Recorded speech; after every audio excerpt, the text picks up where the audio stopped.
She thought he was just a poor, crippled beggar. She shared her little food with him every single day. But one morning, everything changed. Who was this man? Why did he choose her? And what was the secret he had been hiding all along? Sit back and listen to this emotional and life-changing story. This is the story of a humble young woman named Esther and a crippled beggar the world had given up on. Esther was just 24 years old. She sold food from a small, makeshift wooden stall by the roadside in Lagos. Her tiny shop was built from old planks and rusted iron sheets. It stood under a large tree where passers-by often stopped to eat. She didn't have much. Her slippers were torn, and her dress was patched in several places, but her smile never faded. Even in her struggles, she welcomed everyone with warmth. "Good afternoon, sir." "You're welcome," she'd say with a cheerful voice to each customer. Each day, she woke up before sunrise to prepare rice, beans, and yam porridge. Her hands moved fast, but her heart carried a quiet sadness. Esther had no family left. She had lost her parents when she was still a child. Alone in a small room with no electricity or running water, she lived with nothing but her dreams. One afternoon, while she cleaned her wooden bench, her friend Mama Tai passed by. "Esther," she said, "why are you always smiling when you're struggling just like the rest of us?" Esther smiled gently and replied, "Because tears won't put food in my pot." Mama Tai laughed and walked on, but her words stayed with Esther. It was true, Esther had little, yet she still gave food to those who couldn't pay. She never imagined her kindness was about to open a new chapter in her life. Each afternoon, something unusual happened. A crippled man slowly wheeled himself toward her shop. His wheelchair was old and creaked loudly as it rolled over the stones. Creak, creak, creak. Some passers-by laughed. Others covered their noses. "Look at that dirty man again," one boy said with disgust. His legs were wrapped in old, dusty bandages. His clothes were torn, and his face was darkened by days without shelter. His tired eyes rarely met anyone's gaze. Many believed he was mad. But not Esther. She called him Papa J. That hot afternoon, Papa J appeared again, slowly pushing his wheelchair until he reached her stall. Esther looked at him and softly said, "You're here again, Papa J. You didn't eat yesterday." He looked down. His voice was faint. "I was too weak to come. I haven't eaten in 2 days." Esther glanced at her table. Only one plate of food remained, beans and yam. It was meant for her own meal. She paused briefly, then without a word, placed the plate in front of him. "Hey, eat," she said kindly. Papa J looked at the food, then at her. "You're giving me your last plate again." She nodded. "I can cook more when I get home." His hands trembled as he reached for the spoon. His eyes welled up, but he didn't shed tears. He simply bowed his head and ate slowly. People passing by stared in disbelief. "Esther, why do you always feed that beggar?" a woman asked. "If I were in his place, wouldn't I want someone to help me too?" she answered with a gentle smile. Papa J returned every day. But he never begged. He didn't stretch out his hands or plead for help. He sat quietly beside her shop, head down, hands resting on his lap. His wheelchair looked like it might fall apart any moment. While others turned their backs, Esther always brought him a plate of food. Sometimes it was rice, sometimes yam or beans. She gave it with a smile, expecting nothing in return. One hot afternoon, she had just served jollof rice to 2 schoolboys when she looked up and saw Papa J in his usual spot. His bandages were even older, his shirt more torn, but his silence was the same. Esther scooped fresh jollof rice onto a plate, added 2 small pieces of meat, and walked over. "Papa J," she said softly, "your food is ready." He looked up. His tired eyes softened at the sight of her. "You always remember me."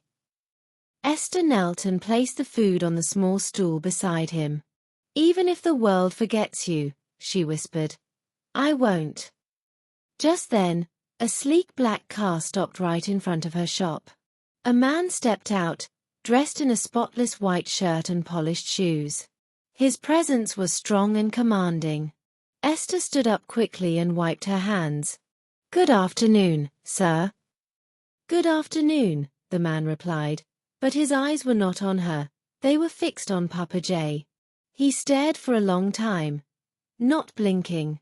Papa J continued eating, but something about him had changed.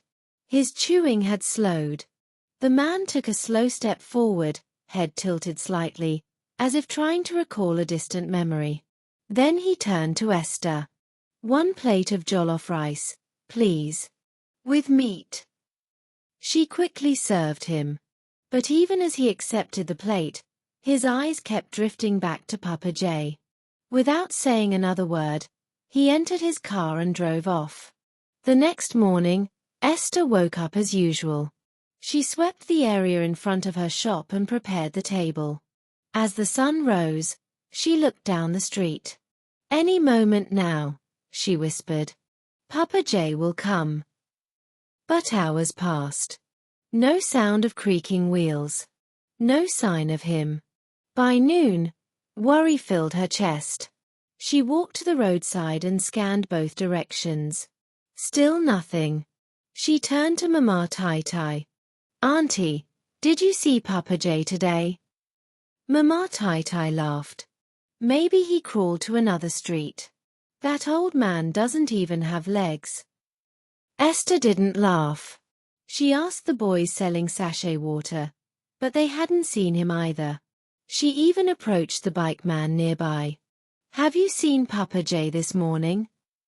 The man spat on the ground. Maybe he's tired of sitting there. Or maybe he's gone. Esther felt her heart sink. She sat beside her pot of rice and stared at the empty space where Papa J always stayed. Her eyes didn't move. 2 more days passed. Still no sign of him. She tried to smile at customers, but her eyes looked sad. Her laughter had faded. The aroma of her food no longer brought her joy. "Did something happen to him?" she whispered. That night, alone in her small room, she held the plate she had last served him. "Papa J never misses a day," she said softly. "Not even when it rains. Not even when he's sick. So why now?" She walked to the small window and looked out at the dark, silent street. A cold breeze drifted in. Her eyes shimmered with unshed tears. She wasn't just worried. She was afraid. Something didn't feel right. Deep within her, Esther knew Papa J wasn't simply missing. Something serious had happened, something possibly dangerous. On the 4th day, she sat quietly in her small shop, slicing onions and arranging her table like she did every morning.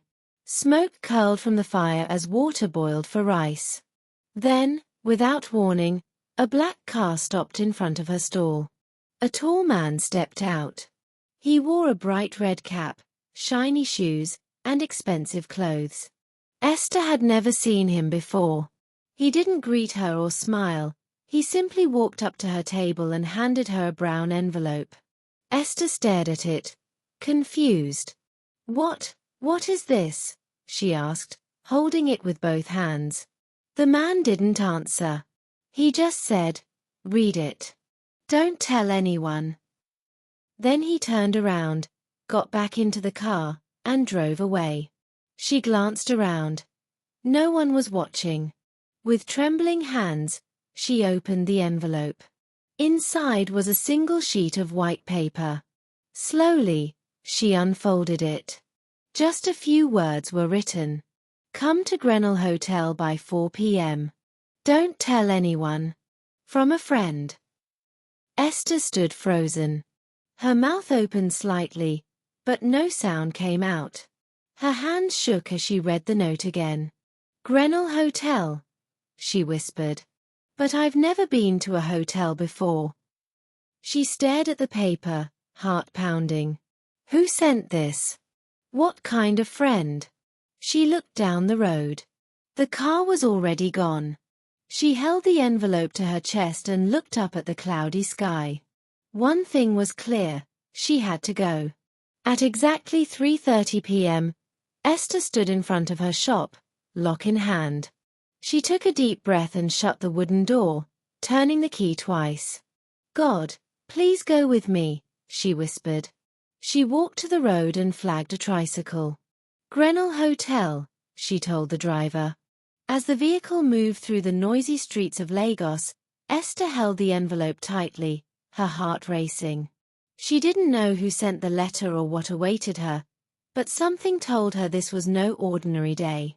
Minutes later, the tricycle stopped at the hotel gate. Esther looked up. The building was tall, its glass windows reflecting the cloudy sky. The walls were clean, the entrance large and gleaming. Everything around her felt surreal. 2 security men stood at the gate. One of them, wearing dark sunglasses, stepped forward. Good afternoon, madam. Who are you here to see? He asked. Esther opened her mouth slowly. I received this, she said, showing the paper. It says I should come here. My name is Esther. The guard took the note, read it, and then smiled. Oh, Esther. Someone is expecting you. You can go in. Just then, a man in a black suit stepped out from the glass doors. Without much expression, he said, "Come with me, please," and turned to walk back inside. Esther followed. Her legs felt unsteady, but she kept moving. He led her down a long hallway and stopped at a tall brown door.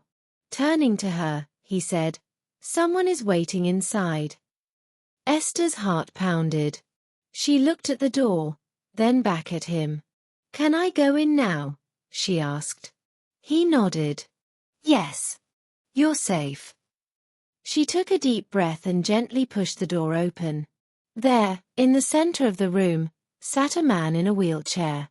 Esther froze. Her mouth dropped open, her hand shook. "Papa J?" she gasped, clutching her chest.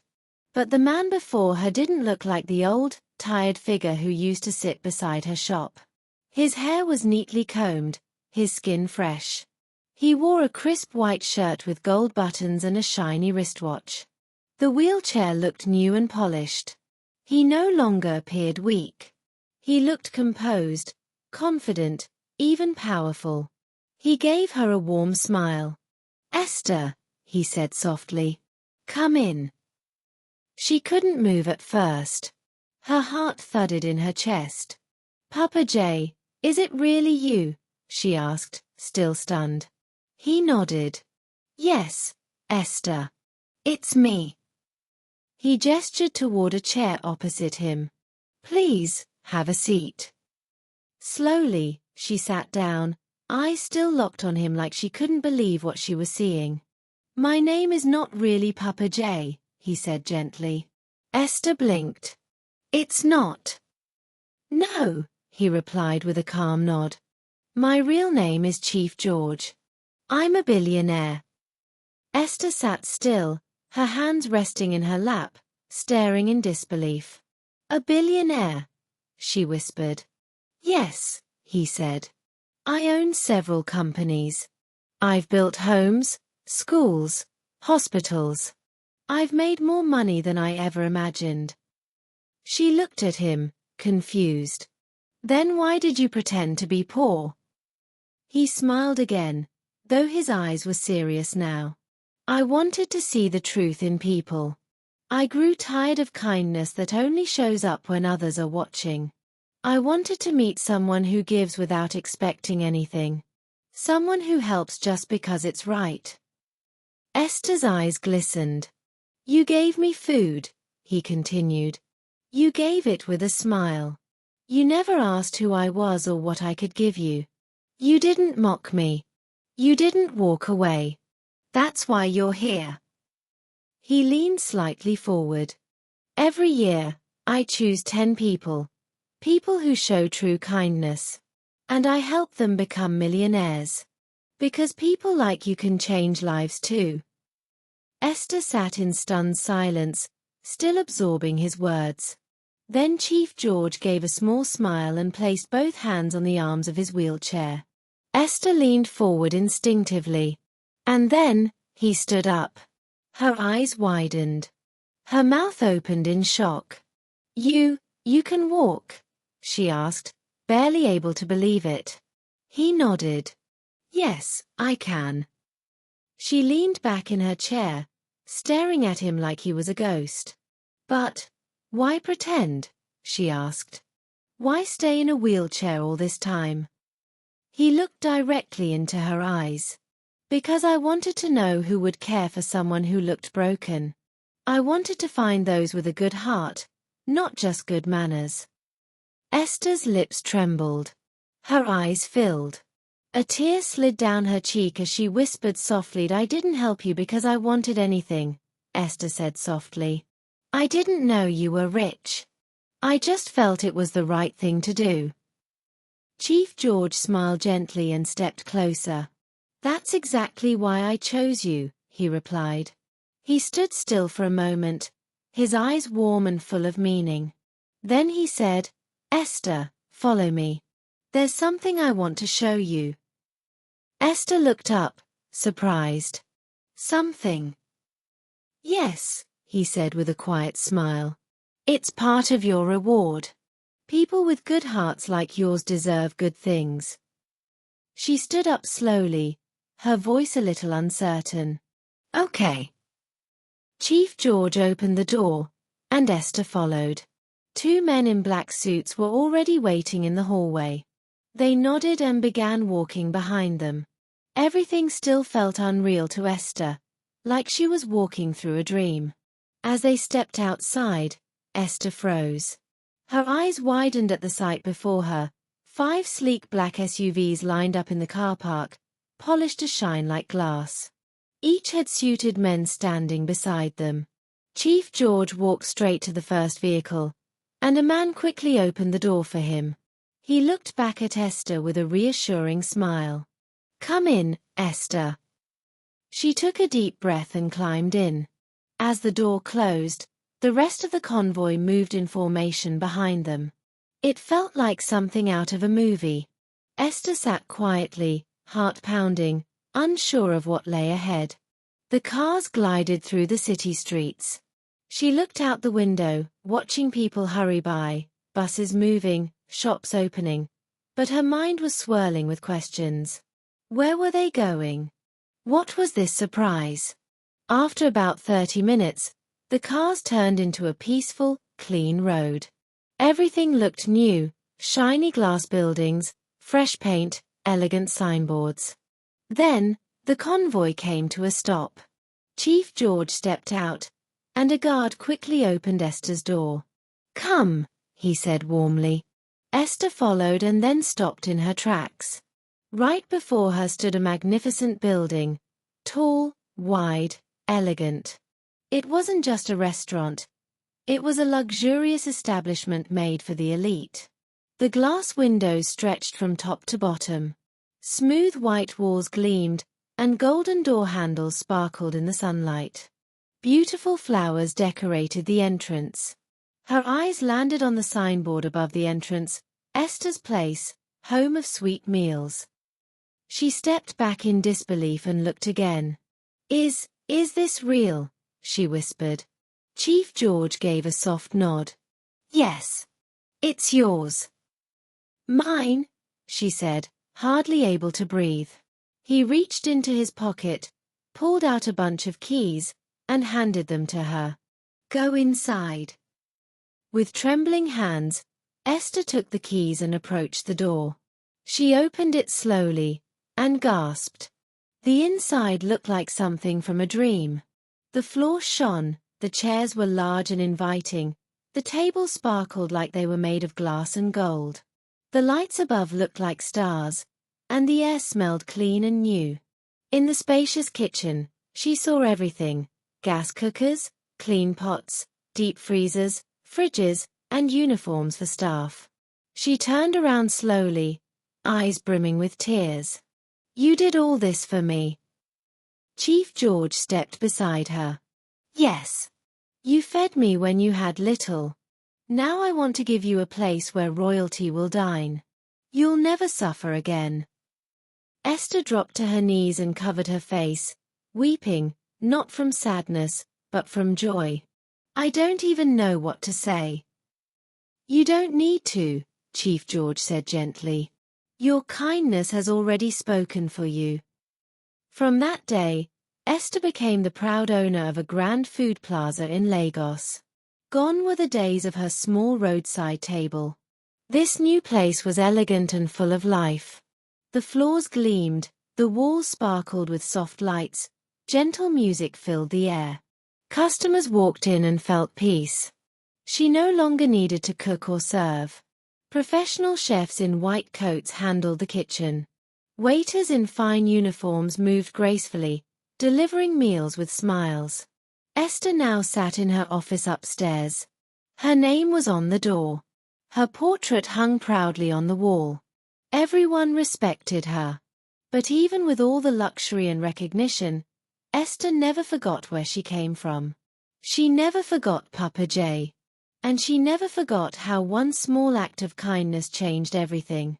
One morning, her manager walked in and said, "Madam, the food truck is ready." Esther stood up. "Let's go." Outside, a large white van waited. On its side were the words, "Esther's Food Love, Feeding the Hungry." It was part of her charity. Every week, food trucks went around the city, giving free meals to those in need, under bridges, at bus stops, around markets. People lined up gratefully. Some were barefoot. Some were children. Others were elderly. Esther handed out meals herself. "Eat well," she said to each person. "You are not forgotten." One of her workers, watching quietly, asked, "Madam, why do you do this?" Esther placed a hand gently on her chest. "Because kindness brought me here. And now, I must let it flow out again." The worker nodded, touched by her words.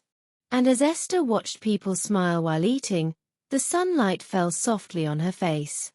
She looked up and whispered, "Thank you, Chief George. Thank you for seeing me." Then she turned back, climbed into the van, and set off for the next street. Her life had transformed forever, but her heart never changed. This story reminds us of something powerful. Kindness is never wasted. Even when you have little, giving from a pure heart opens doors no one can shut. Your reward will find you, just when you least expect it. What did this story mean to you? Please share your thoughts in the comment section below. I'd love to hear from you. And guess what? Another beautiful story is coming soon. So be sure to subscribe to my channel and turn on the notification bell so you'll be the first to watch when it drops. If this story touched you, please hit the like button and share it with someone who needs to hear it. Thank you so much for watching. I truly appreciate your time and support. See you in the next story.